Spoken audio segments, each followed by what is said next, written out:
찬송 부르겠습니다.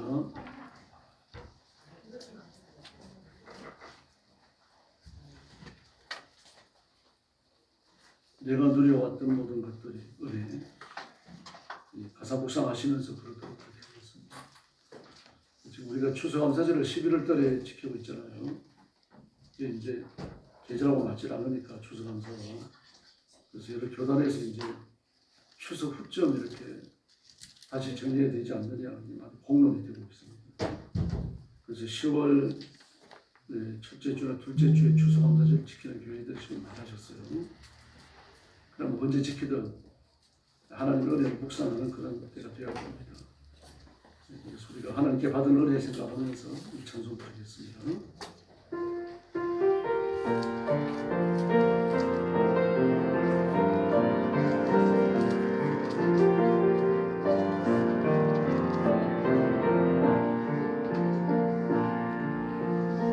누려왔던 모든 것들 내가 지나왔던 모든 시간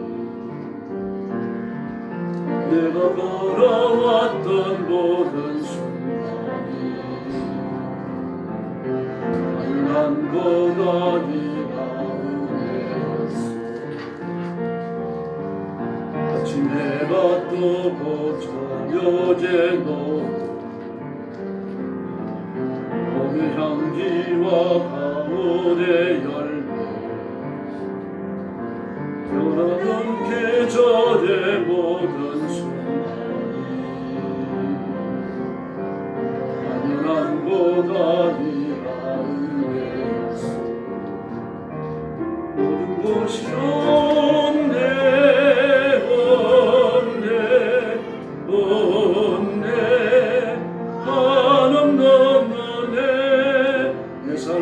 당연한 것 하나도 없었던 것은 모든 것이 은혜였어.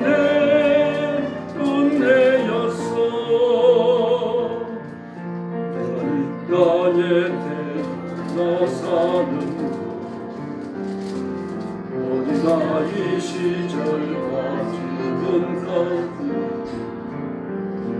숨을 쉬며 살며 꿈을 당연한 것 아니라 은혜였어. 내가 하나님의 자녀로 살며 오늘 찬양하고 예배하는 삶 모든 전할 수 있는 당연한 것 아니라 은혜였어. 모든 것이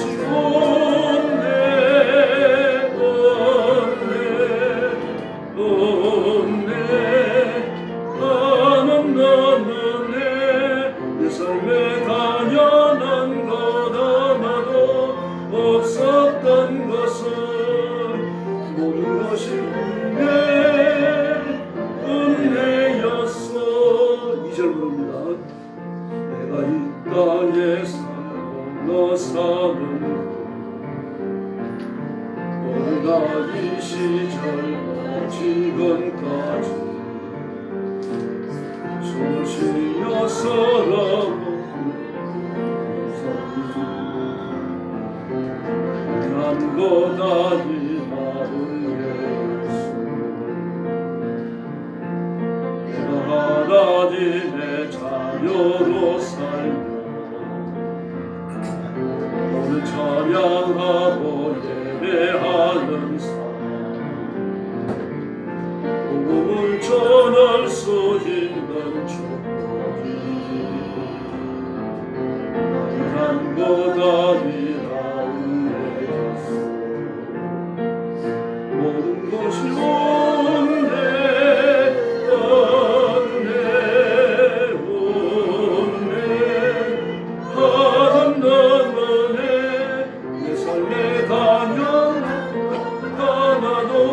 없었던 것은 모든 것이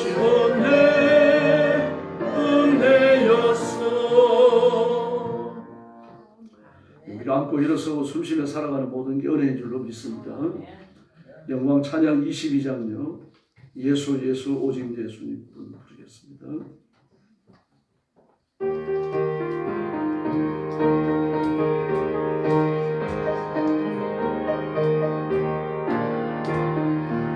예수 예수 오직 예수님뿐 내게 가장 귀하고 귀하다. 세상 친구 주님께 비하여 걸머지시는 나의 주 예수. 예수 예수 오직 예수 내게 가장 귀하다. 햇빛 비치는 때나 폭풍 몰아칠 때에 그 언제나 날 지키니 오직 예수. 예수 예수 오직 예수님뿐 험한 길에 동행하시고 내 원수를 나를 워살 때도 나 위에 싸워 이기신 나의 주 예수. 예수 예수 오직 예수 내게 가장 귀하다. 햇빛 비치는 때나 폭풍 몰아칠 때에 그 언제나 날 지키니 오직 예수. 예수 예수 오직 예수님뿐 죄의 주로다. 변함없고 늘 살아계시니 날 구원하신 능력의 구세주 예수.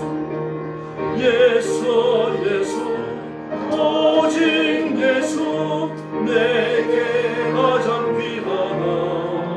햇빛 비치는 때나 폭풍 몰아칠 때에 그 언제나 날 지키니 오직 예수. 할렐루야. 찬송가 155장 부르겠습니다. 십자가 지고 주님 가신 길.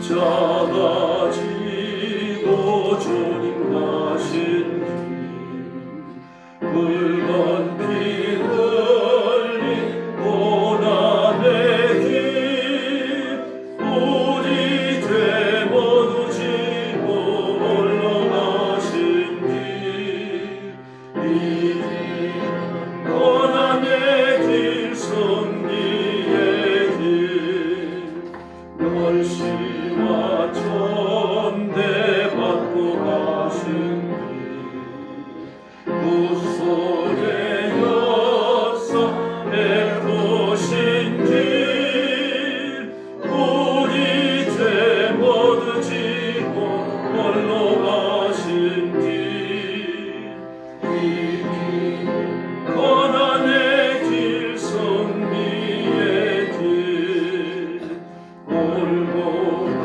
언덕 중 가신 길 우리의 구원 이루신 길 우리 죄 모두 지고 홀로 가신 길 이 길 고난의 길 승리의 길. 아멘. 89장 부르겠습니다. 진실하신 주 성령 기도하는 마음으로 성령 임하심을 간구하면서 부르겠습니다.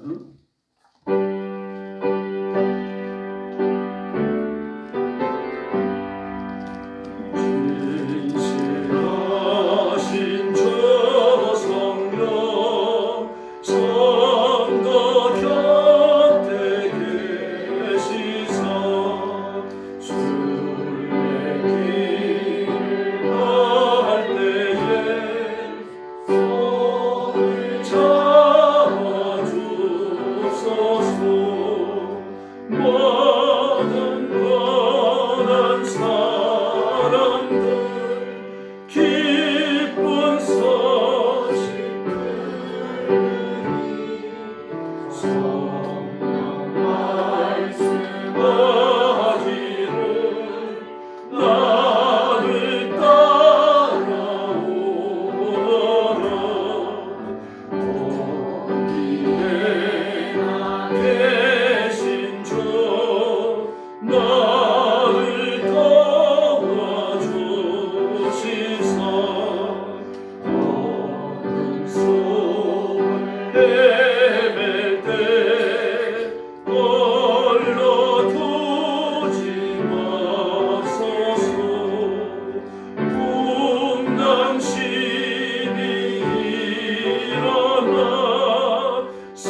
정성을 다해서 하나님 앞에 주일 난 예배 드리겠습니다.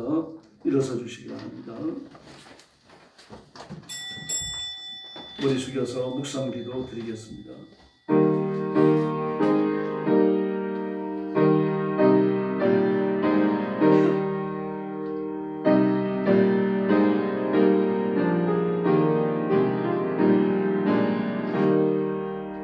내가 여호와께 피하였거늘 너희가 내 영혼에게 새같이 내 산으로 도망하라 하면 어찌함인가. 여호와는 의로우사 의로운 일을 좋아하시나니 정직한 자는 그 얼굴을 배우리로다. 아멘. 사랑의 아버지 감사합니다. 오늘 아침도 성령의 인도하심을 받고 하나님을 예배하는 거룩한 자리에 참여하게 해주시니 감사합니다. 우리가 드리는 경배와 찬양을 기뻐 받으시고 하나님께서 두 손 들고 복을 내려 주시옵소서. 주 앞에 와서 머리 숙인 성도들, 영상으로 예배에 참여하는 성도들 다 기억하시고 그 삶에 한없는 은혜를 더하여 주옵시기를 원합니다. 이 땅에 살지만 천국 시민으로 주어진 직임을 따라 충성하며 하나님께 인정받게 하시고 주시는 복을 받아 장대한 삶을 누리게 하여 주옵소서. 오늘도 주일 예배를 드리며 온 세계에 흩어져 하나님의 위로와 안식을 기다리며 예배하는 선교사님들, 주의 종들과 사랑하는 성도들을 기억하시고 한없는 복을 허락하여 주시옵소서. 위로와 용기를 주시고 필요한 은혜와 은사를 주시고 물질과 인재들을 허락해 주시옵소서.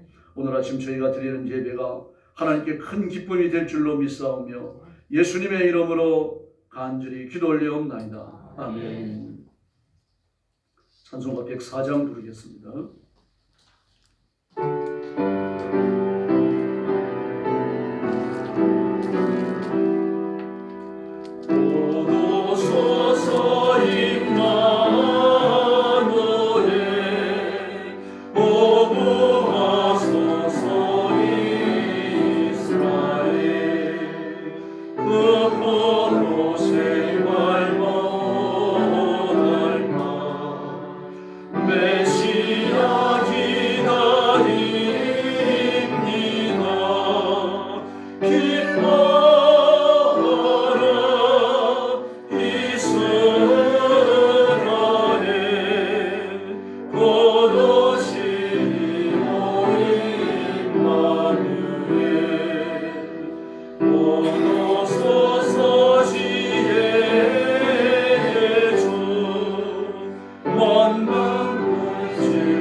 김용찬 장로님 나오셔서 기도해 주시겠습니다. 미안합니다. 급한 일도 없는데 마음이 급해가지고 성시교도 하겠습니다. 하나님이 세상을 이처럼 사랑하사 독생자를 주셨으니 이는 저를 믿는 자마다 멸망치 않고 영생을 얻게 하려 하심이라. 하나님이 그 아들을 세상에 보내신 것은 세상을 심판하려 하심이 아니요 저로 말미암아 세상의 구원을 받게 하려 하십니다. 저를 믿는 자는 심판을 받지 아니하는 것이요 믿지 아니하는 자는 하나님의 그들의 이름을 믿지 아니하므로 벌써 심판을 받은 것입니다. 그 정죄는 이것이니 곧 빛이 세상에 왔으되 사람이 자기 행위가 악함으로 빛보다 어두움을 더 사랑하는 것이니라. 아멘. 머리 숙여서 신앙 고백하겠습니다. 나는 전능하신 아버지 하나님 천지의 창조주를 믿습니다. 나는 그의 유일하신 아들 우리 주 예수 그리스도를 믿습니다. 그는 성령으로 잉태되어 동정녀 마리아에게서 나시고 본디오 빌라도에게 고난을 받아 십자가에 못 박혀 죽으시고 장사된 지 사흘 만에 죽은 자 가운데서 다시 살아나셨으며 하늘에 오르시어 전능하신 아버지 하나님 우편에 앉아 계시다가 거기로부터 살아있는 자와 죽은 자를 심판하러 오십니다. 나는 성령을 믿으며 거룩한 공교회와 성도의 교제와 죄를 용서받는 것과 몸의 부활과 영생을 믿습니다. 아멘. 자리 앉으셔서 251점 찬송 부르겠습니다.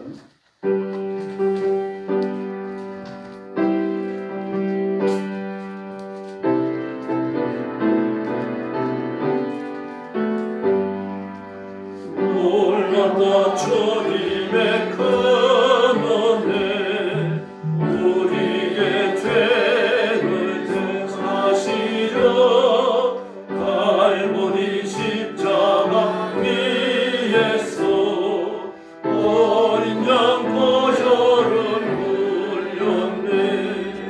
주의 은혜 우리의 죄를 다 씻었네. 주의 은혜 우리의 죄를 다 씻었네. 죄악은 성난 파도같이 우리 영혼을 잃어만아 헤아릴 수 없는 주은혜 십자가에서 모이셨네. 아멘. 주의 은혜 우리의 죄를 다 씻었네. 주의 은혜 우리의 죄를 다 씻었네. 죄악의 늙은 영혼들을 주께서 피로 씻으시네. 지금도 흐르는 그 피에 눈보다 더 이제 씻어라. 주의 은혜 우리의 죄를 다 씻었네. 주의 은혜 우리의 죄를 다 씻었네. 피할 수 없는 그 은혜를 믿는 자에게 거저주네. 형제여 주 앞에 나와서 거짓죄 말고 받으라. 주의 은혜 우리의 죄를 다 씻었네. 주의 은혜 우리의 죄를 다 씻었네. 할렐루야. 이제 김장로님 나오셔서 기도해 주시겠습니다.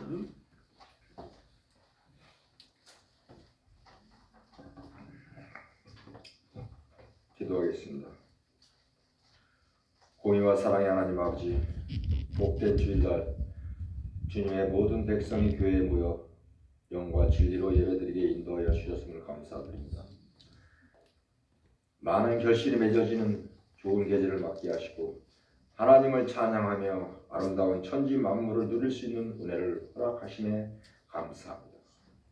죄로 인하여 죽을 수밖에 없는 죄인이지만 주님께서 십자가에 피 흘리심으로 우리의 죄를 대속하신 것을 믿게 하시고 의인이라 칭하여 주시니 한량없는 주님의 은혜임을 고백합니다.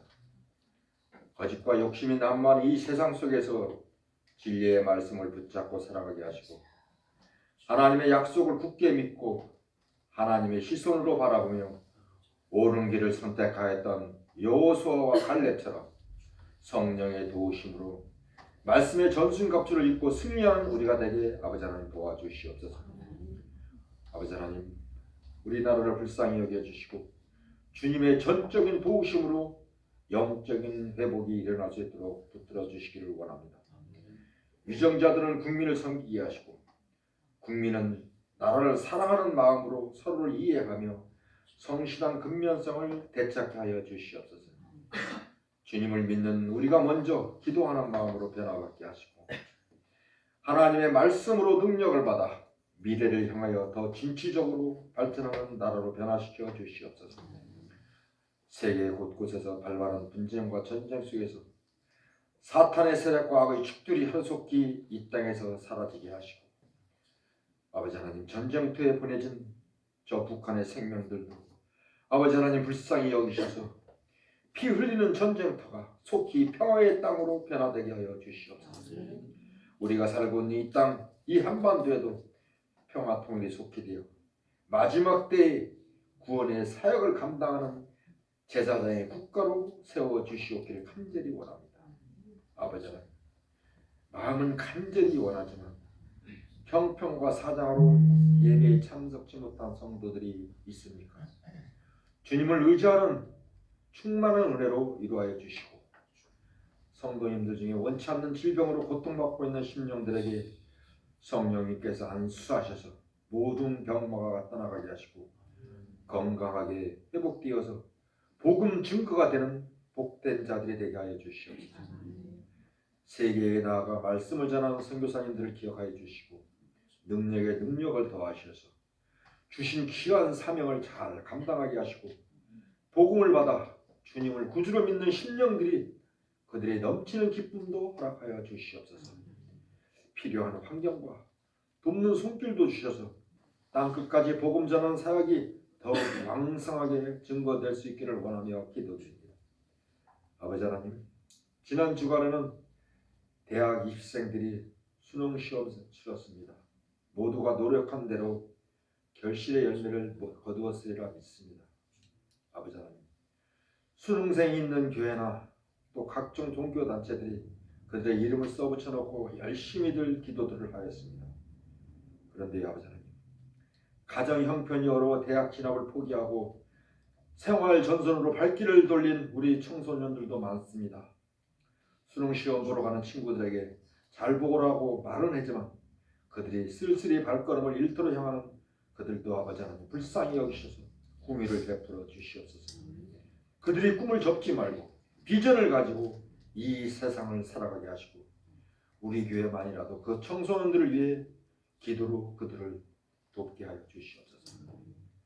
거룩한 주일의 말씀을 선포하시기 위해 단위에서 서신 목사님을 성령 충만함과 강건함으로 함께 하셔서 말씀을 선포하실 때에 예배에 참석한 저희들이 감사와 확신으로 말씀을 받는 복된 시간 되게 하여 주시옵소서. 예배를 준비하며 돕는 손길에도 아버지 하나님 공개해 주시길 원하오며 우리 주 예수 그리스도의 이름으로 기도했사옵나이다. 아멘.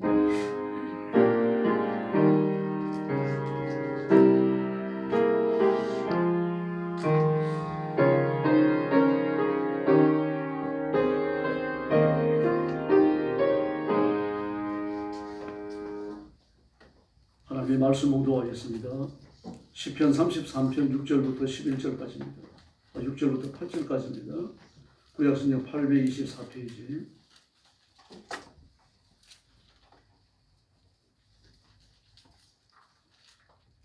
한 절씩 교독하겠습니다. 6절 제가 먼저 봅니다.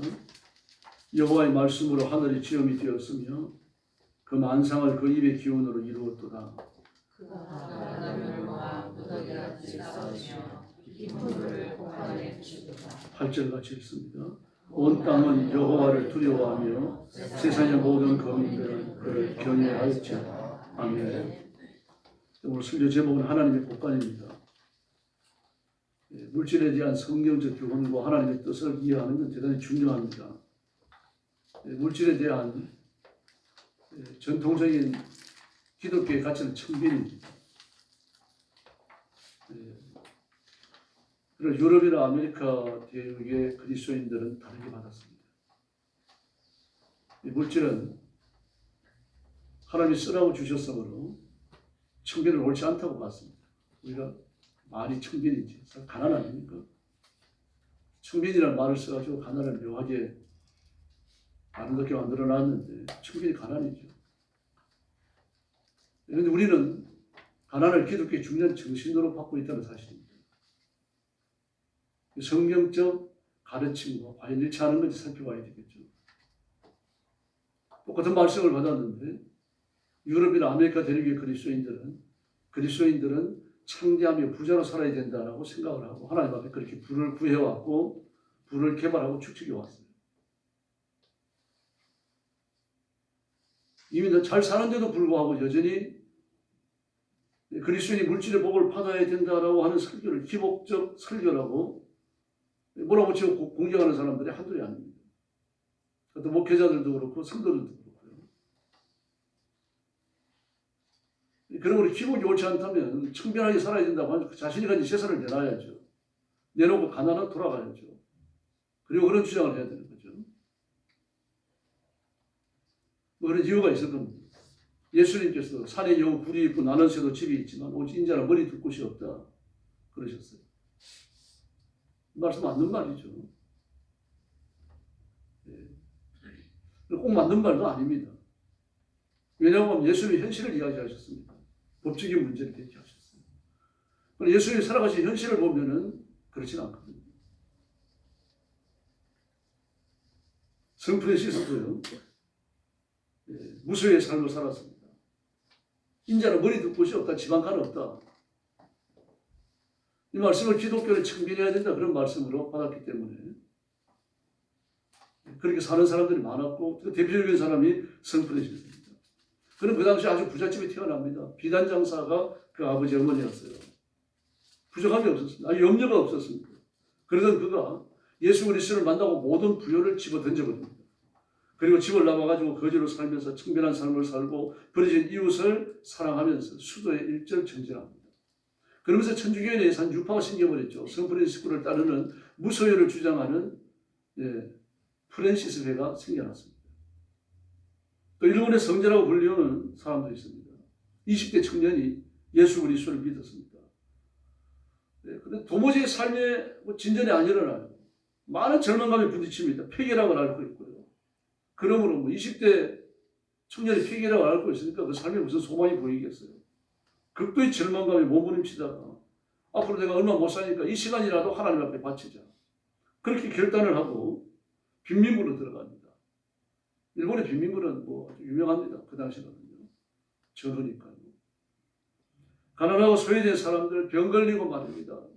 온갖 사회에서 그 손가락질 받는 사람들, 전과자들, 그리고 창기들 다 몰려서 살고 있는 그런 데가 빈민가였어요. 거기에서 막 몸이 부서지도록 그들을 돌봤습니다. 못 배운 사람들이 많으니까 글을 가르치고 문명을 탈피하게 만들어주고요. 그 사회와 자기가 알고 있는 모든 영역권을 동원해가지고 그 사람들 진료받도록 해주고 모든 노력을 다 기울였어요. 근데 이 사람은 곧 죽는다고 말했는데 50대 후반에까지 살아갑니다. 50년을 더 살죠. 그러니까 70대 후반까지 살아요. 50년을 더 살았습니다. 반전운동, 노동운동을 앞장서서 펼쳤고요. 일본이 2차 대전에 발발시킨 사람 아닙니까? 뿐만 아니라 임진왜란 때도요. 그 이후에도 한국에 들어와가지고 얼마나 못된 짓을 많이 했습니까? 이 사실을 기억하고 이승만 대통령 때는 최초로 한국을 방문해서 공적으로 사죄를 합니다. 잘못했다고요. 그리고 그의 일생을 사선을 넘어서라는 책을 썼는데 이 책이 일본인들에게 많은 감화를 줍니다. 여러분도 이 책 읽어보셨을 겁니다. 사선을 넘어서. 저도 고등학교 때 이 책을 읽었는데요. 이 사람이 바로 일본의 성자라고 불리는 가가와 도요입니다. 그리고 일생 청변의 삶을 살았어요. 소유가 없었습니다. 그 죽고 나니까 재산이 없었어요. 입고 있는 옷, 책 몇 권, 그렇게밖에는 없었던 거예요. 호남에 제일 부자였던 이세종, 그때 목포 사람입니다. 그런데 그는 정말 부자가 됐어요. 아주 그 존이었는데 막 절치부심하면서 저 재산을 모아가지고 큰 부자가 됩니다. 만석군이라고 불렸으니까요. 근데 그 예수 그리스도를 만나고 40대 초반에 삶이 확 변합니다.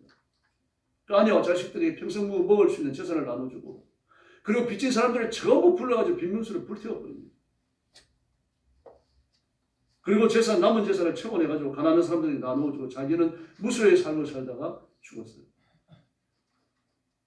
이런 교훈을 했습니다. 좋은 옷 입지 마라. 존경받는 사람이 좋은 옷을 입고 지나가면 다른 사람들이 나를 따라가느라고 빈대에서 옷을 사게 될 것이고 결국 나는 다른 가난한 이들의 고혈을 짜내게 되는 것이다. 맞는 말입니다. 근데 이게 기독교인의 물질에 관한 그 교훈이라고 그렇게 100% 치부해버리면 곤란합니다. 이게 뭐하고 어울립니까? 우리나라의 유교적 선비 정신하고 어울리죠.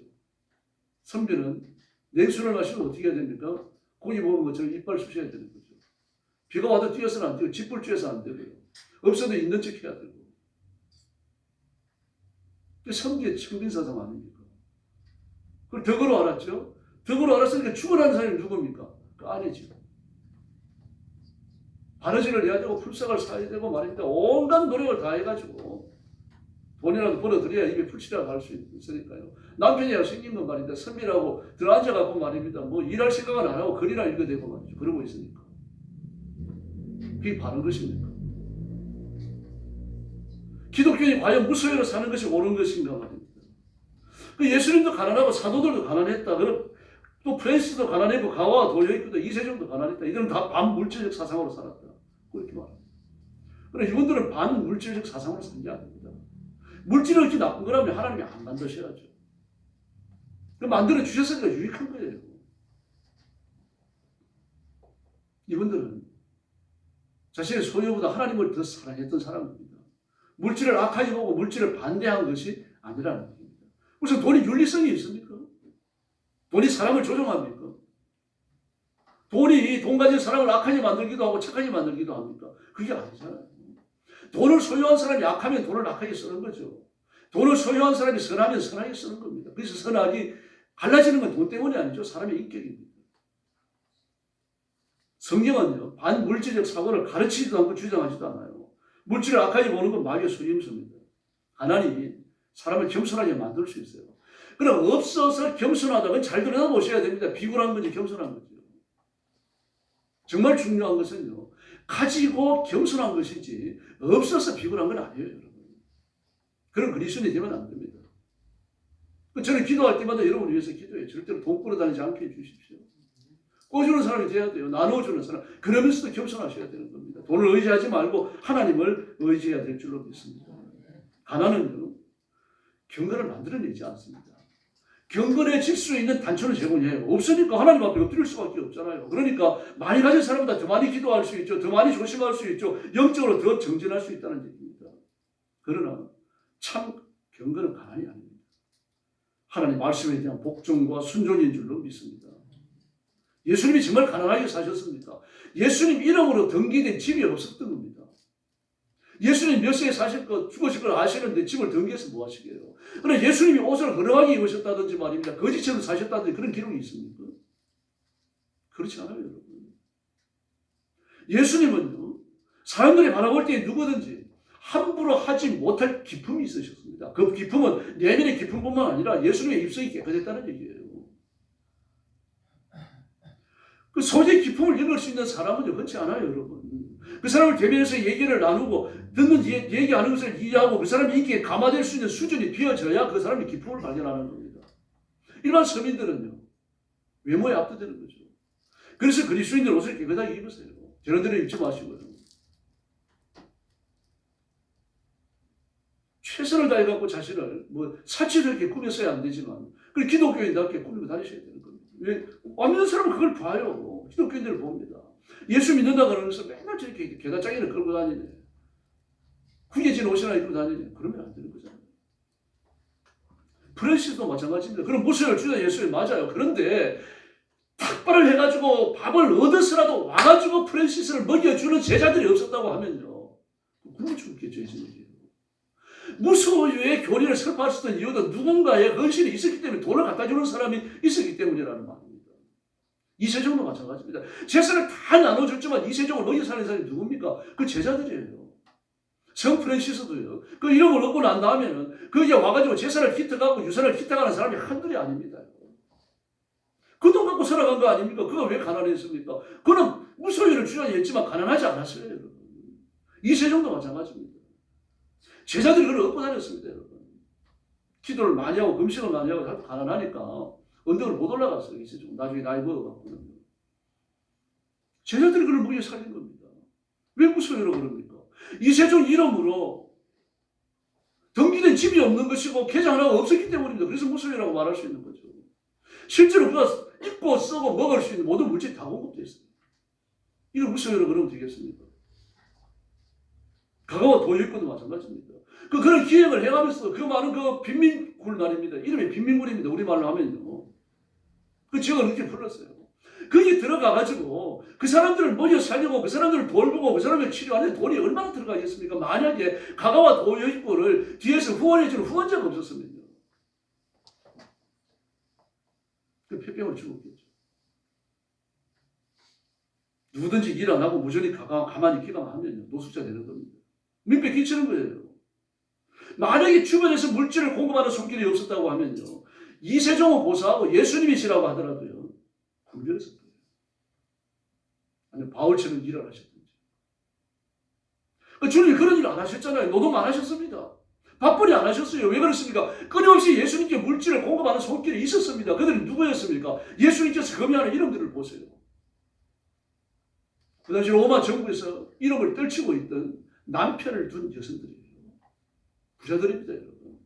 그들이 예수님과 예수님의 제자들을 공개했습니다. 명절이 뒤어지고 6월절이 뒤어지고 뭐 이렇게 초막절이 뒤어지고 나면은 가난한 사람들에게 나눠줄 돈을 가지고 있을 정도로 여러분 돈이 적지 않았습니다. 예수님과 예수님의 제자들이요. 그 어디서 나왔어요? 예수님이 일하셨어요. 제자들이 일했습니다. 그 돈이 하늘에서 떨어졌습니까? 갖다 주는 사람이 있으니까 그런 거죠. 여러분들 베푸는 분들이 되시길 바랍니다. 가난하면요 세속적인 힘은 약화됩니다. 그래서 두 가지 현상이 나타나요. 그 하나는 마음이 강팍해져가지고 사람들에게 달려들고 하나님 앞에 원망하든지, 그다음에 두 번째는요 하나님께만 소망을 두는 순결한 믿음을 가질 수 있습니다. 그래서 가난한 사람일수록 믿음이 순수합니다. 우리 보십시오. 여의도 광장에 100만, 150만이 모이고 삼각산 시대, 청계산 시대를 말하면서 말입니다. 산 전체가 왕왕왕왕 그랬잖아요. 저도 막 그때 성도들 데리고 삼각산, 청계산 어지간히 오르내렸습니다. 가난할 때 아닙니까? 그리고 하나님이 복을 주셔가지고 기도하는 것이, 기도하는 대로 이루어지는 것이 눈앞에 나타나고 하니까 말입니다. 불붙는 열정을 가지고 하나님을 찾게 되는 거죠. 어쨌든 가난은 세상의 소망을 끊고 하나님만 바라보는 동기를 제공합니다. 그러나 가난 자체가 경건도 아니고 복도 아닙니다. 가난이 기회입니다. 가난이 경건이라고 하는 건요. 다시 말씀드립니다. 사단의 교활한 거짓말입니다. 기복주의를요. 복을 받아야 된다고 외치는 선교를, 복 달라고 기도하는 것을 기복주의로 외치는 것은요. 역시 사단의 간교한 속임수입니다. 물질을 악하게 보기 때문이죠. 물질은 악하지 않아요. 물질에는요. 윤리성이 없어요. 여러분. 물질을 쓰는 여러분들이 경건하시기를 바랍니다. 돈보다 하나님을 더 사랑하시고 여러분의 생명보다 예수님을 더 사랑하시기를 바랍니다. 뭐 어떤 사람은 그렇게 말합니다. 구약에는 하나님의 축복이 물질 중심이었다. 신약으로 내려오면 물질은 조금이고 영적인 축복이고 계시록에 가면 아예 물질의 복은 없다. 그러므로 영적인 복이 진짜다. 그런데 예수님이 뭐라고 그러셨어요? 너희 물질, 너희 돈을 이 땅에 쌓지 말고 하늘에 쌓아라고 말씀을 하셨잖아요. 왜 물질의 복이 하나님의 복이 아닙니까? 그 우리가 하나님에 대하여서 받은 그 물질을 가지고서 하나님을 섬기는 그 섬김과 헌신이 천국에까지 연결된다고 말해요. 이래도 물질이 약합니까, 여러분? 이웃을 사랑하고 하나님을 사랑하는 걸 뭘로 드러낼 겁니까? 가가지고 반다 두 손 잡고 사랑합니다 말만 할 겁니까? 하나님 감사해요 기도만 할 겁니까? 헌금을 해야 되고 불러가지고 밥도 사줘야 되는 거죠. 입선이 안 좋으면 입을 옷이라도 한 벌 사주는 거고요. 이게 여기에 사랑이 나타나는 거죠. 여러분, 천국은 물질 갖고 사는 데가 아닙니다. 하나님의 은혜로 사는 데인 줄로 믿습니다. 그러므로 이 세상에 사용하는 어떤 물질도 천국에 못 가져가요. 그게 필요 없기 때문입니다. 이 육신 갖고도 천국에 가서 못 삽니다.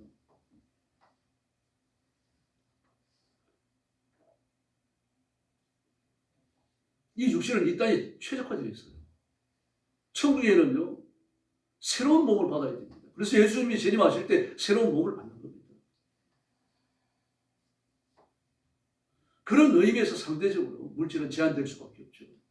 그런데도 이 땅에서 제한된 물질, 썩어 없어질 육신을 갖고 천국에서 받는 상급의 헌신과 희생으로 바꿀 수 있다고 말합니다. 얼마나 놀라워요. 우리가 이 땅에 사는 동안은 먹어야 되고 마셔야 되고 피곤해서 일을 쉬어야 하고 일정 기간 동안 잠을 자야만 합니다. 생존이 해결되는 그 중요한 요소들이기 때문에 그렇죠. 그런데 사람은 육신만 있는 게 아니라 영혼이 있습니다. 또 육신도 있습니다. 그러므로 육신 때문에 이 땅에서 누리는 물질의 창대함과 부여는요, 하나님의 복일 수밖에 없습니다. 창세기 3장에 보면 뭐라고 말합니까? 창세기 2장이에요. 이 세상은 하나님이 지어놓으신 땅입니다. 하나님이 지어놓으신 저 지구를 보니까 성경 뭐라고 말합니까? 안개만 올라가 지면을 적셨더라. 그리고 뭐라고 말합니까? 아담을 짓기 전입니다. 경작할 사람이 없으므로 덜처먹이 없었고 밭에서가 없었다라고 말해요. 사람이 경작을 해야 얻을 수 있는 덜처먹과 밭에서 그건 왜 필요한 겁니까? 양식을 위해서요. 먹을 것을 위해서 필요한 겁니다. 그냥 천둥 벌거숭이까지 말입니다. 벌거숭이 같이 말입니다. 산으로 들러 돌아다니면서 있는 과일만 따먹은 아담과 하와가 아닙니다. 이미 창조된 이후부터요, 과학적으로 사고하고 깊이 생각하면서 경작에 매달렸던 아담과 하와입니다. 이런 수고를 통해서 물질의 소득을 얻게 하신 거예요. 그리고 그 물질의 소득을 얻기 위해서 하는 바 땀 흘리는 노력이 고통스럽지 않았습니다. 이게 지금과 다른 거죠. 그러나 우리는 어떤 물질을 얻더라도 하나님보다 더 사랑하지 마시기를 바랍니다. 물질을 저주스러워하는 것은 성경의 가르침이 아닙니다. 성경에는요, 하나님을 생명보다 더 사랑하지만 천문학적인 재산을 누렸던 겁나는 부자들이 한둘이 아니죠. 아브라함도 기르는 사병만 318명이었습니다. 이삭은요, 얼마나 강성했든지 아비멜렉 왕, 블레셋 왕 아비멜렉이 와가지고 평화조약을 화친을 요청할 정도였어요. 그 만약에 이삭이 수아의 그들의 사병이 보잘것 없었다고 하면 아비멜렉이 와가지고 머리 숙이겠어요? 아니면 단칼에 쳐버리겠습니까? 아비멜렉이 군사를 가지고 와가지고 이삭을 단칼에 칠 수 없을 만큼 강성했던 겁니다. 아브라함보다 더 번성했습니다. 그걸 보면 알 수 있습니다. 야곱이나 요셉도 마찬가지, 욥도 마찬가지. 욥이 뭐라고 말합니까? 내가 사는 이 도성에서 이 말씀들을 보면 욥은 그 당시 왕이었어요. 내가 사는 이 도성에서 내 도움을 받지 않은 가난한 사람, 고아, 과부, 나가네가 있으면 나와봐라. 그런 사람 알고 있으면 네가 말해봐라. 그럼 도대체 그런 사람을 어떻게 조사했을까요? 그 왕이었기 때문에 가능한 거죠. 그는 한 도시의 왕이었던 거예요. 그가 어느 순간 나라로 떨어진 거죠. 그러면서 그는 얼마나 경건했습니까? 족장들이 경건했던 것처럼 그도 경건했어요. 예수님도 단번 실사 아니었어요, 여러분. 아주 흐름한 옷을 입고 능만을 걸치고 다니는 그런 분이 아니시라는 얘기입니다. 그 교만하기 짝이 없는 제사장이나 대제사장이나 제사장이나 선지자나 랍비나 율법사나 이런 사람들이 말입니다. 예수님 앞에 머리를 못 들었습니다. 단순히 영적 위세에 짓눌리게 아닙니다. 예수님이 옷이 흐름했다고 하면 일단 내려다보는 그런 세상 아닙니까? 지금도 마찬가지입니다. 근데 그들은 함부로 예수님 앞에 말도 못 붙였어요. 예수님이 그렇게 존경스러우셨던 겁니다. 사도들도 가난하지 않았습니다. 바울 사도가 보십시오. 여러분, 가난하고 돈이 없어가지고 전도하다가 영혼에서 쫓겨나오고 교통비가 없어가지고 말입니다. 발이 묶여있고 밥값이 없어가지고 밥굶기를 밥 먹듯 하고 그랬습니까? 그 스스로 일도 했습니다만 풍족한 물질이 있었습니다. 그에게는요. 고린도 교회와 빌립보 교회를 비롯해가지고 몇몇 교회는요, 바울이 선교 헌금을 지속적으로 보내고 있었어요.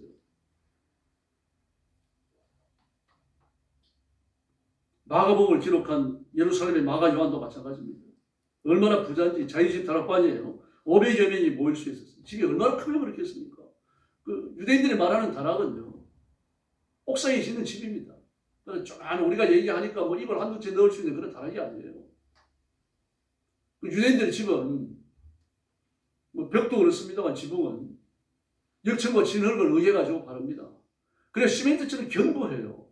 그럼 물매를 잡아놓습니다. 물이 오면은 자동으로 흘러내려가도록 물매를 잡아놔요. 거기에 손님이 오면은 귀가하게 할 수 있는 집을 지은 겁니다. 2층이고 3층이 되는 거죠. 근데 그게 얼마나 컸으면 500명이 모였습니다. 처음에는 500명이 모였다가 나중에 다 떨어져 나가고 120명이 남은 걸로 되어 있죠. 고린도전서 15장에서 말하는 500여 형제. 그들이 다 모였다고 보는 겁니다. 도대체 집이 얼마나 커야 그렇겠습니까?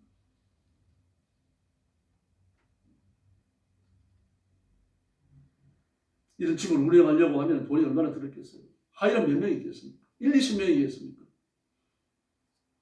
아마 마가 요한의 아버지는 자기 하인이 몇 명인지 몰랐을 거예요. 천직이라 알고 있죠. 골로새 교회 빌레몬을 보십시오.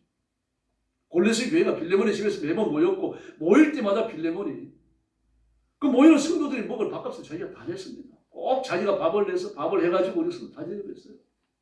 바울이 이걸 알고 얼마나 감사했는지 모릅니다. 이들뿐만이 아닙니다. 눈 봐도 마찬가지예요. 하나님의 뜻은요, 창조되는 하나님의 사람들, 인간들이 생육하고 번성하고 땅에 충만하고 땅을 정복하고 모든 피조물을 다스리는 줄로 믿습니다. 그 일을 해야만 합니다. 그래서 지면에 채소를 주셨고 땅에 모든 동물도 주셨어요. 짐승과 새와 기는 것이라고 물고기라고 분명히 하나하나 항목을 열거하고 있습니다. 뿐만 아니라 하나님께서는요, 애굽의 노예로 있는 히브리인들에게도 이 모든 풍요를 주겠다고 약속하셨고 약속들을 다 주셨습니다. 신명기 8장을 보십시오. 분천과 샘과 밀과 보리와 석류와 감람과 꿀과 철과 돈과 옥토와 무장의 번성과 은금의 정식과 소유의 풍부함을 주겠다고 말씀하셨고 하나님 그들은 그걸 가졌어요. 너희들이 짓지 않은 집에 그 금은 보석이 가득한 집을 너희들이 갖게 되어주고 그 안에 살게 됩니다. 너희가 농사 짓지 않았지만 열매 맺힌 포도와 그리고 감람과 무화과를 얻게 됩니다. 너희들이 짓지 않은 도시에서 살게 될 것이다. 여러분, 그리스도인들은 물질에 대한 하나님의 시각을 가져야 할 줄로 믿습니다. 여러분, 돌 그러면 뭐가 떠오릅니까? 돌. 자기 남편 머리라고 그러진 않겠죠. 돌 그러면 수석정도 떠오르지 않겠어요? 주변에 볼 수 있는 흔한 돌덩어리만 그런 걸 보겠죠. 나무 그러면요. 무슨 정원수라든지 가로수 이런 걸 떠올릴 겁니다. 물이라고 하면요. 한강이라든지 해수욕장이라든지 파도 치는 바다 이 정도 생각나시겠죠. 그런데 하나님이 돌을 연상하실 때 어떤 걸 떠올리시겠습니까? 수석을 떠올리시겠어요? 아기자기한 자그마한 그런 돌들이겠어요? 강가에 예쁜 조약돌이겠습니까? 하나님이 돌이라고 말씀하시면 그랜드 캐년의 웅장한 바위 계곡, 끝도 없이 펼쳐진 안데스 산맥의 웅장한 바위 평원,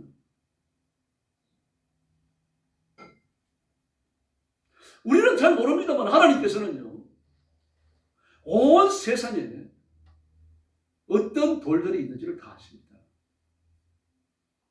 더구나 욥기서에 나오죠. 이런 글들을 볼 때 저는 깜짝 놀랍니다만 하나님께서는 이 지구를 기둥 위에 세우셨다고 말합니다. 돌 기둥 위에. 실제로 건대과학이 와서 밝히잖아요. 지표를 뚫고 들어가면 화강암 청이 있습니다. 화강암 청이 지구를 지탱하고 있는 겁니다. 마그마가 터져나오지 못하도록 가로막고 있고요. 위에서 아무리 큰 압력이 가해지더라도, 위에서 핵폭탄이 터지더라도요, 지구가 두 쪽 나든지 지구가 파괴되어 떨어나가지 않도록 아주 강력한 두께의 화강암이 지구를 지탱하고 있어요. 그야말로 돌기둥이죠. 이런 게 하나님이 생각하시는 돌입니다. 우리가 물이라 그러면 우물물이나 한강물이나 해수욕장 정도잖아요. 그러나 하나님께 내려오시는 건 어떻습니까? 오대양입니다. 오대양. 끝도 없이 펼쳐져 있는 대서양, 인도양 말입니다. 태평양을 가득 채우는 넘치는 물들, 이 하나님의 물입니다. 오늘 본문에 주의하시기 바랍니다. 오늘 7절에서 제가 바닷물을 쌓아 무더기같이 쌓아 바닷물을 모아 무더기같이 쌓으시며 깊은 물을 곳간에 두시더라. 할렐루야. 풍성하신 하나님을 믿으시길 바랍니다. 그리고 아멘도 좀 하시기를 바랍니다. 하나님께서는요, 이 땅에 살고 있는 바다와 호수에 온 인류가 먹고 마시고 남을 만한 충분한 물을 만들어 두셨어요. 그것도 섬에 안 차가지고 더 많은 물들을 만들어서 곳간에 넣어 두셨다고 말합니다. 이게 하나님의 시각이에요. 여러분이 하나님의 시각에서 불을, 풍요를, 물질의 복을 구하시기를 바랍니다. 하나님께서 아담과 하와를 만드실 때 인간이 살 지구뿐만 아니라 끝도 없이 넓은 우주, 셀 수 없는 많은 행성과 항성을 같이 만들어 놓으셨어요. 그것도 서로 완벽한 조화를 이루면서 창조된 별들이 자기 포지션을 꼭 지키도록 만들어 놓으셨어요. 누가 이런 지성을 가질 수 있습니까? 아담과 하와와 그 직계 자손이라고 하면요, 에덴 동산에 있는 그 많은 식물과 과일과 경작을 통해서 얻을 수 있는 먹거리만 하더라도 일평생 먹고 마시고 지지고 먹고 막 다 할 수 있습니다. 그러나 하나님께서는요, 오히려 드넓은 지구 전체의 다양한 식재료를 충만하게 채워놓으셨어요. 얼마나 많습니까? 막 땅 위에 땅 밖에 하늘 위에 말입니다. 온갖 식재료로 차고 넘칩니다. 인간은 요리를 다 못할 뿐입니다. 벌레 먹는 사람들을 좀 비교하게 보죠. 저도 볶아놓은 벌레 보니까 못 먹겠더라고요. 근데 또 먹으니까 또 고소해요. 한번 먹어봐라 그래요. 근데 벌레 먹는 사람들은 아주 지혜로운 사람입니다. 왜 그렇습니까? 단백질 덩어리예요. 저 동남아 못 사는 사람들, 아프리카나 아마존 열대우림에 사는 사람들요, 벌레 안 먹으면요 단백질 공급할 길이 없습니다. 하나님께서 기묘하게 음식 먹을 것들 다 만들어 놓으시고 사람들이 굶어 죽지 않도록 다 해놓으셨다는 이야기입니다. 근데 지금은 이제 인류가 드디어 80억 돌파했죠. 80억 500만입니다. 2050년이 되면 100억이 넘을 거라고 그래요. 근데 유한식량기구에서는요, 무호적자와 무국적자를 합치면 여기서 10%를 더 계산해야 된다고 말합니다. 대단하죠. 그러니까요. 그래서 우리는 사실 뭐 지금 살기가 굉장히 척박하잖아요. 옛날에 농사만 지어도 뭐 먹고 살았는데 지금은요, 몇 명 안 되는 식구 먹여 살리는 것도 버거워요. 근무하느라고 스트레스 받죠. 월급 더 찾는 직장 찾느라고 말입니다. 부나비처럼 떠돌죠. 이자 더 주는 저축 찾느라고 말입니다. 노후 걱정까지 온갖 스트레스. 그 욕심에 뿌리를 두고 있다는 사실도 아시죠. 어느 뭐 펀드냐 보험이냐 어떤 저축이냐 어디에서 이자가 많이 나오느냐 돈이 있어야 하는 겁니다. 월급으로 살아가는 사람들은요, 살필 것도 없죠. 왜 그렇습니까? 머리만 아프니까요. 그래 봐야 뭐 1억 천금이 떨어지는 것도 아니고, 그러니까 어디에 기대입니까? 코인 투자에 기대는 겁니다. 1억 천금을 얻으려고 하는 거죠. 그건 하나님의 방법이 아닙니다. 하나님께서는 미래에 수십억, 100억 이상의 인류가 먹고 마실 충분한 음식 창고를 이미 준비해 놓으신 줄로 믿습니다. 아담과 하와가 마실 물이라는 에덴 동산에 실개천 하나만 하더라도 충분한 겁니다. 목욕도 하고 수영도 하고 그게 뒤집어서 잠도 잘 수 있고 별걸 다 할 수 있어요. 그러나 하나님은요, 지폐의 70%를 물로 채워놓으셨어요. 왜 많은 이불이 필요했었을까요? 창조주 하나님은 필요할 때마다 그때 해결하실 수 있습니다. 그런데 하나님은 미리 다 만들어 놓으셨어요. 온 우주가, 이 지구가 거대한 하나님의 창고고 하나님의 곳간인 줄로 믿습니다. 이 하나님을 믿으시기를 바랍니다. 그러므로 성도들도 밥비로 먹지 않아도 되도록 이미 풍부한 재산을 준비해 두신 아버지가 계신다는 사실을 믿고 하나님 앞에 엎드리시기를 바랍니다. 아무도 결코 다 쓸 수 없는, 쓰더라도 바닥나지 않는 웅장한 곳간 창고를 준비해 놓으신 겁니다. 지구상의 모든 것은 유한함의 가변적입니다. 쓰다가 보면 떨어지게 되어 있어요. 석유 생산도 피크타임을 넘어섰죠. 하도 석유를 많이 캐먹어 놓으니까 이제는 뭐 얼마 안 남았습니다. 이걸 아니까 중동의 산유국들도 뭘 준비합니까? 다음 세대. 석유가 아닌 다른 에너지원을 준비하고 있습니다. 그래서 핵발전소를 짓잖아요. 수소 에너지를 어떻게 하면 얻을 수 있는지 고민하고 있죠. 그러나 하나님께서는 어떤 상황에서도 다 쓸 수 없는, 아무리 써도 바닥나지 않는 하나님의 곳간을 준비해 두신 줄 믿습니다. 어떤 사람은 에너지가 고갈되어져서 인간은 망한다라고 말하는데 절대 그런 일은 일어나지 않습니다. 에너지의 고갈이 아니라 하나님의 심판으로 망합니다. 그러므로 하나님이 심판하신 그날까지 여러분은 하나님만 바라보시기를 바랍니다. 하나님 후에 먹을 게 있고 쓸 게 있기 때문입니다. 지금 난방과 자동차에 필요한 석유는 이제 고갈 상태로 가고 있죠. 그러나 꼭 석유뿐만이 아니라 하나님은 과학기술을 얻을 수 있는 대체 에너지를 이미 준비해 놓으신 겁니다. 아담과 하와가 80억이 될 지구상의 인구를 상상이나 했겠습니까? 하나님은 80억이 아니라 더 많은 인류들이라도 먹고 살아갈 수 있는 무한한 자원을 지상에 준비해 놓으신 줄로 믿습니다. 그러므로 아끼고 줄이자, 이건 대단히 중요한 겁니다. 아끼고 줄이는 것보다 해야 되죠. 그걸 해야 되는데 그것보다 더 중요한 건 뭡니까? 아끼고 줄이기 전에 하나님의 곳간을 발견하고 하나님 앞에 엎드리는 게 더 우선입니다. 그 다음에 아끼고 줄이는 겁니다. 그래서 하나밖에 없는 지구. 하나밖에 없습니다. 지구가 둘도 아닙니다. 하나님이 그걸 모르십니까? 이 지구에 살고 있는 80억이 넘는 인간이 뭘 먹을 것이, 얼마나 많은 먹을 것이 있어야 되는지 하나님은 다 아신다는 얘기입니다. 하나님을 믿으시기를 바랍니다. 그런 하나님이 여러분 한 분, 저 하나 먹을 걸 외면하십니까? 공중 나는 새 한 마리를 먹여 살리는 분인데요. 그러므로 우리는 두 가지 결단해야 됩니다. 하나는 내가 갖고 싶은 것을 구하지 말고 하나님이 내게 뭘 주실까? 이걸 생각하고 그걸 구하셔야 돼요. 강철한 카네기 얘기는 유명하잖아요. 그는 스코틀랜드에서 가난한 수직군의 아들입니다. 그 직물 공장의 직원만입니다. 그 천자는 공장의 직원이었어요. 이거 아버지 어머니가. 그래서 먹고 살 길이 없으니까 중국은 그거 영국에서는 그걸 해가지고 먹고 살 길이 없거든요. 스코틀랜드에서는. 오히려 감자 농사 짓는 사람이 더 많은 돈을 벌었다고 하니까요. 그 부모 따라 미국으로 이민을 온 겁니다. 이민을 와서 어느 정도 정착이 돼갑니다. 여러분도 잘 아는 얘기고 저도 여러 번 말했습니다. 하루는 그 어머니를 따라가지고 슈퍼에 갔습니다. 그런데 제가 슈퍼에 가면 사탕을 이렇게 중간에 쌓아놓는데 이 가자 나온 공장에서 가자 나온 사탕을 이렇게 쌓아놓는 데가 있고 이제 들어온 지 좀 되는 사탕을 쌓아놓은 데가 있어요. 가격이 다 달라요. 그런데 이제 늘 오는 슈퍼니까 이제 서로 인사를 하고 잘 있었느냐 그러면서 카네기 머리를 쓰다듬어 주고 막 그런 거 너무 귀여우니까 너 사탕 하나 가져가라 그러는 거예요. 그래 안 가져가요. 그래 가만히 서 있는 겁니다. 그 가져가라 그러면 이제 그 쌓아놓은 지 좀 오래되는 그걸 가져가야 되거든요. 안 가져가 가만히 있는 겁니다. 엄마도 하나 집어라 하나 집어라. 그래 가면 손해잖아요. 엄마도 좀 안 되려나 안 가죠? 근데 얘가 안 가져가고 가만히 있으니까 그 사장님이 어떻게 합니까? 공장에서 나온 지 얼마 안 되는 새 사탕을 한 주먹 집어갖고 주는 거예요. 그걸 받아보고 입이 말인데 귀에 걸려갖고 나온 겁니다. 그래 엄마가 묻잖아요. 너 왜 안 받았니? 제 손보다 아저씨 손이 크잖아요. 얘는 그것만 본 게 아니죠. 책을 받을 줄 알았던 겁니다. 하나님이 뭘 주고 싶어하는지 알아야 됩니다. 내가 필요한 걸 구해야 됩니다만 정말 중요한 하나님의 뜻을 구해야 되는 겁니다. 하나님께서 내게 뭘 원하실까? 그걸 구해야 되는 거죠. 하나님께서 내게 뭘 주고 싶어 하실까? 근데 하나님의 뜻은 우리의 기도, 마음의 소원과 일치한다고 빌보스에서 말씀하셨죠. 기도 안 하면 안 되는 겁니다. 내일부터 시작되는 11기도 청중문 다 나오시기를 바랍니다. 안 나오실 거예요.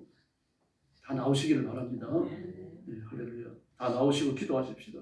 다음에 두 번째는 하나님의 복관을 살펴야 됩니다. 앤드류 카네기는요, 그 강철왕이죠. 그 세상의 모든 강철은 하나님의 것이다. 그런 생각을 가졌습니다. 맞는 얘기죠. 근데 뭐라고 기도하는가 하면 하나님이 가지신 많은 강철 중에 저한테 조금만 주세요. 조금만 주세요. 그건 어떤 사람입니까? 자기 손의 크기와 아저씨의 손의 크기를 아는 사람이에요. 내가 생각하는 조금과 하나님이 생각하는 조금이 어떻게 다른지 그는 알고 있는 겁니다. 그래서 그는 1892년도에 카네기 강철 회사를 지었습니다. 이 회사는 당시에요. 세계 최대 철강 회사였던 미국 철강의 4분의 1을 생산하고 있었습니다. 얼마나 놀랍습니까? 하나님한테 조금만 달라고 그랬는데 하나님 넘치도록 주셨다는 이야기입니다. 스코틀랜드의 수직군의 아들이었던 앤드류 카네기예요. 그런 하나님의 복관을 발견했던 겁니다. 하나님의 은혜를 구하시고 하나님 주실 때까지를 기다리시기를 바랍니다. 그리고 우리의 결단이 필요합니다. 이제 아끼는 것이 필요합니다. 전 세계적으로 매년요 14억 톤의 양식이 버려집니다. 14억 톤의 그러니까 그 곡물과 양식이 버려져요.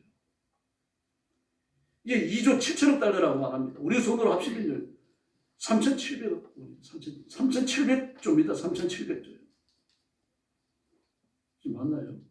2조 7천억이니까 1,400 곱하기 하면요 3,700조. 네. 이건 어마어마한 게 아니에요. 곡식과 곡물과 양식이 버려지고 있다는 얘기입니다. 깜짝 놀랄 일이잖아요. 우리나라에서만요 하루에 2만 톤이 버려지고 있습니다. 하루에만 2만 톤이요. 음식 관련 쓰레기가 2만 톤이 버려지는데 4분의 1은 먹기도 전에 버려진다고 그래요. 기가 막히잖아요.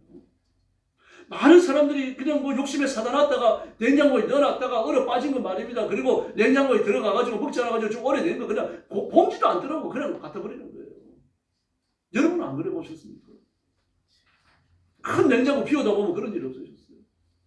그러면 지금도요, 이 버려지고 있는 것 3,700조 원어치의 곡물과 음식만 공급한다고 하면요, 이 세상에 굶어 죽을 일이 없습니다. 저부터 배 터지게 먹습니다. 분배의 정의가 이루어지지 않죠. 그 이유가 뭡니까? 여러 가지 이유를 뭐 인터넷에 지적을 했었다 보니까요, 그 세계 그 식량부에서는 이렇게 지적을 했어요. 소비자의 선호 문제다. 감자를 샀는데 이 감자가 내가 좋아하는 감자가 아니라는 얘기입니다. 요리도 안 하고 갖다 버리는 거예요. 소고기를 사왔습니다. 소고기를 사왔는데 내가 좋아하는 부위가 아닌데 갖다 버리는 거예요. 이런 일들이 비일비재하게 일어납니다. 남의 얘기겠죠. 그리고 과도한 생산입니다. 너무 많은 걸 생산하죠. 너무 많은 걸 생산하니까 넘칠 거 아닙니까? 넘치면 가난한 국가를 도와줘야 되는데 안 도와주는 거죠. 갖다 버리는 겁니다. 극단적인 이주입니다. 그래서 세계 사람들이 결단이 필요합니다. 버려진 양식, 조리돼서나 먹지도 않는 음식, 이걸 버리고 있습니다. 그리고 우리 굶주리는 사람들을 생각해서 정말 먹는 양만 요리를 해야 되고 버려지지 않도록 애를 쓰고, 그리고 일단 분배를 위해서 애를 쓰셔야 됩니다. 여러분들이 잘하는 것, 여러분들이 많이 가진 것 나누시길 바랍니다. 그렇게 해서 하나님의 손길을 붙들려 이 세상을 건지는 하나님의 종으로 쓰임받기를 예수님의 이름으로 축원합니다. 기도합니다. 자비로우신 아버지 감사합니다. 이미 많은 것을 주셨고 풍족이 주셨고, 그리고 풍족한 것을 하나님의 곳간에 준비하셨는데도 불구하고 우리는 없어서 받으니고 더 달라고 받은거리고, 많이 갖지 못한 그런 결핍한 마음 때문에 우리가 만족을 못하며 살아갑니다. 저희들을 불쌍히 여겨주시고 하나님이 주시는 것으로 만족하고 필요한 것을 구해서 받게 하시고, 하나님의 능력과 권능과 하나님의 곳간을 바라보면서 하나님의 은혜를 구하며 살아가도록 역사해 주시옵소서. 우리 성도들을 가난과 핍전에 내던지지 마시고 하나님의 소유하시는 온갖 풍요로움으로 채워주시옵소서. 그래서 주님의 영광을 받으시고 우리 성도들의 헌신과 희생을 통해서 하나님의 정의가 이루어지게 하여 주시옵소서. 이 온 땅에 하나님의 완이심이 우리 성도들의 손길을 통하여 증거되게 하여 주시옵소서. 예수님의 이름으로 간절히 기도 올려옵나이다.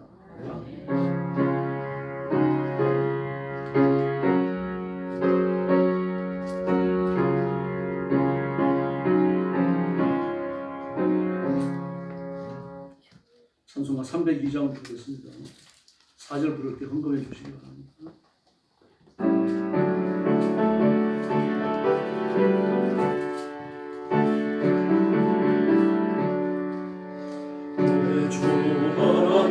넓고 큰 은혜로 저 큰 바다보다 깊다.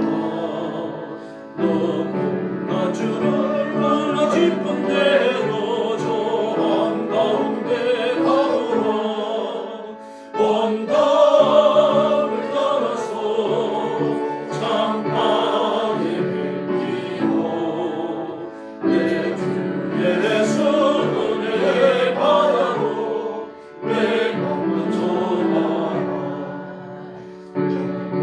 인생은 언제나 거기서 저 큰 바다를 보고 그리 모르는 깊은 바닷속을 한번 헤아려 안보나.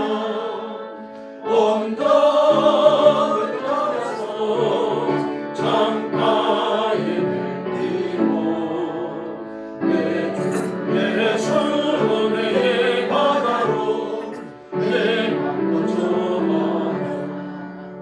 많은 사람이 얕은 물가에서 저 큰 바다 나려나가 잘싹거리는 작은 바다 보고 아름잡하여 못 가네. 온 땅을 떠나서 창가에 뵙기로 내 주 예수 은혜의 바다로 내가 멈춰봐라. 가노라 이제 곧 가노라 저 큰 은혜 바다에. 작은 데로 저 깊은 데로 가라. 한방한 바다로 온 땅을 떠나서 창가에 뵙기로 내 주 예수 은혜의 바다로 내가 멈춰봐라.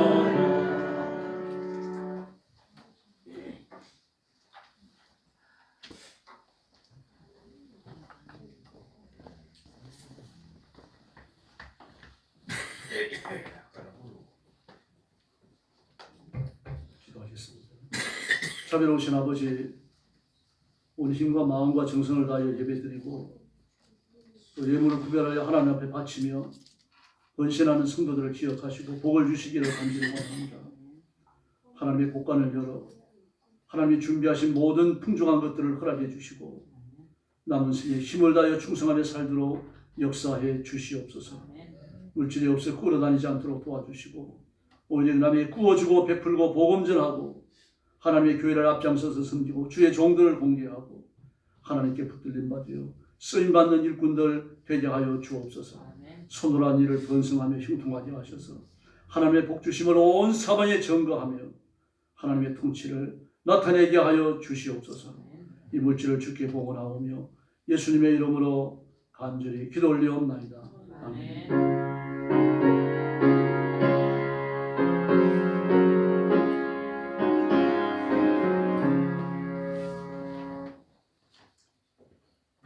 교회 소식 알려드립니다.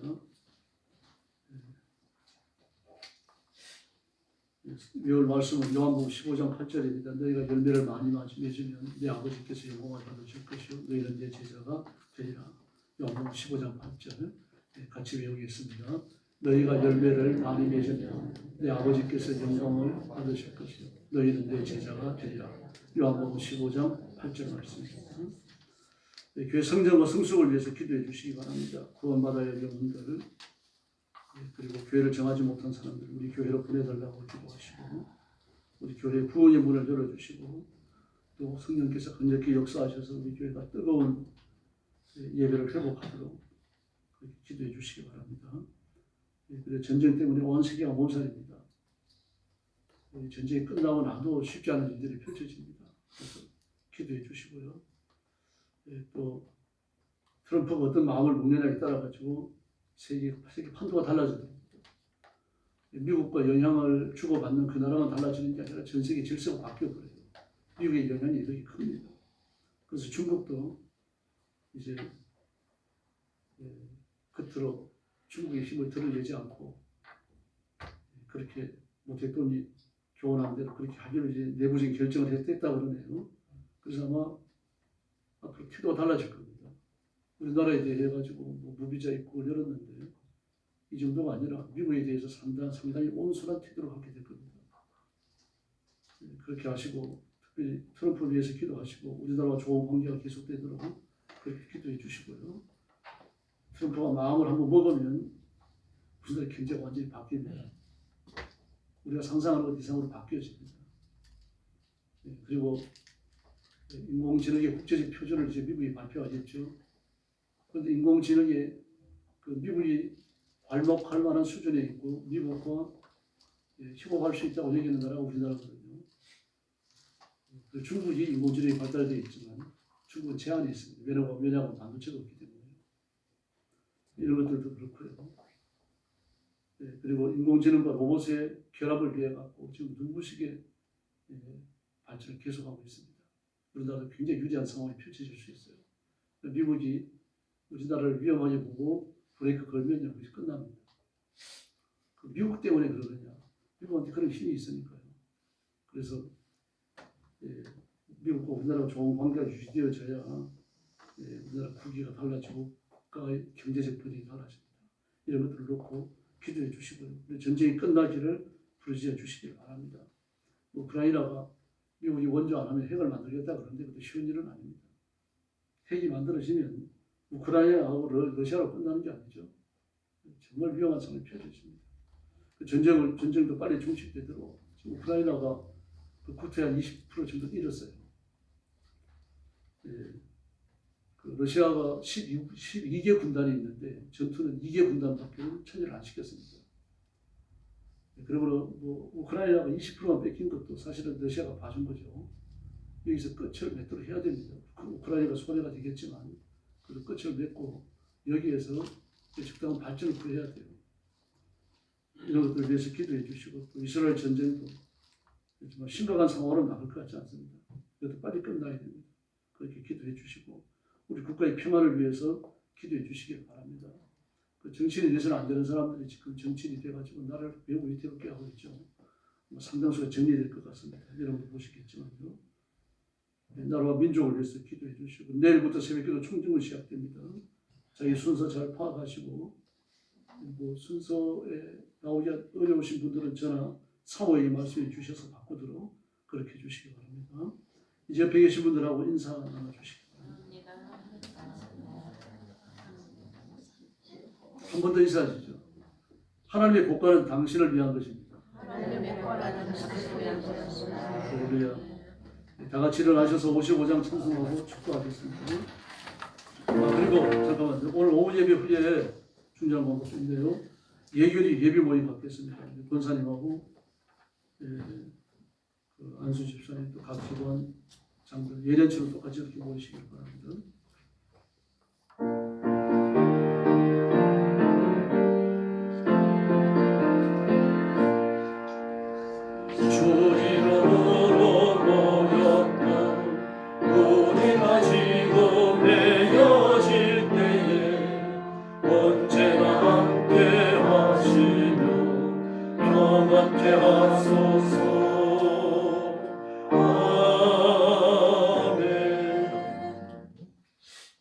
이제는 우리 구주 예수 그리스도의 은혜와 하나님 아버지의 극진하신 사랑과 성령님의 도우심과 인도하심과 교통하심이 오늘 예배에 참여하여 나를 위해 준비하신 하나님의 곳간의 축복에 참여하고 하나님이 주시는 것으로 만족하고 기뻐하며 그리고 하나님이 주시는 것으로 죽도록 충성하기 원하는 사랑하는 모든 성도들 머리 위에 영원토록 함께 계실지어다. 아멘.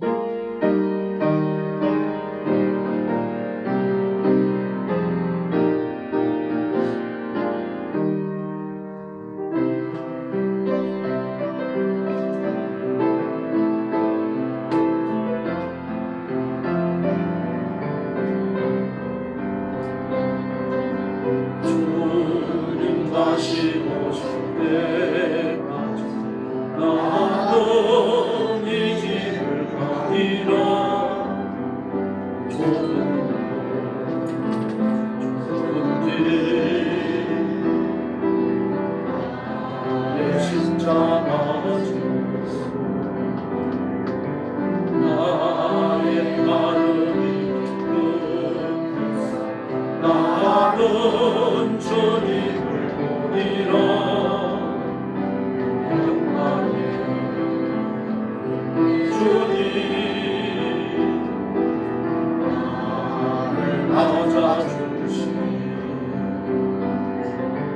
주님 다시 오실 때까지 나는 일어나 달려가리라. 주의 영광을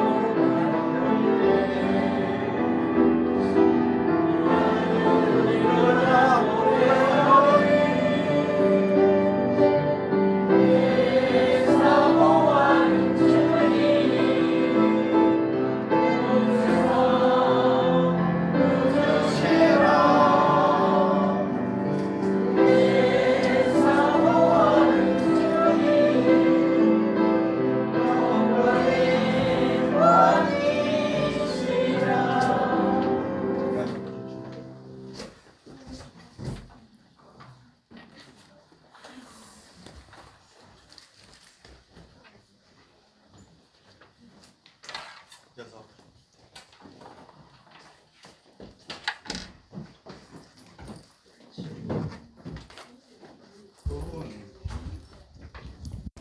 안녕.